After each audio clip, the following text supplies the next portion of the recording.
আল্লাহ পাক রব্বুল আলামিন আমাদেরকে যে বানিয়েছেন, কেন বানিয়েছেন? একটা উদ্দেশ্য আছে না নাই? এই উদ্দেশ্য কি আল্লাহ সেটা বলে দিয়েছেন, ওয়ামা খালাকতুল জিন্না ওয়াল ইনসা ইল্লা লিয়াবুদুন। আল্লাহ বলেন, আমি মানব জাতি এবং জিন জাতিকে সৃষ্টি করেছি, উদ্দেশ্য হলো তারা আমি আল্লাহর গোলামি করবে।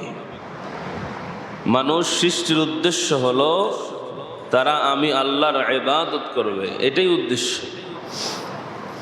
আল্লাহ পাক বলেন, দুনিয়ার মানুষ তোমরা শোনো, আমি আল্লাহ পৃথিবীকে বানিয়েছি এবং পৃথিবীর মধ্যে যত কিছু সৃষ্টি করেছি, একমাত্র মানুষকে সৃষ্টি করছি আমি আল্লাহর জন্য। মানুষ এবং জিন ছাড়া আর পৃথিবীতে যা কিছু আছে সব কিছু বানিয়েছি আমি আল্লাহ মানুষের গোলামির জন্য। সুবহানাল্লাহ।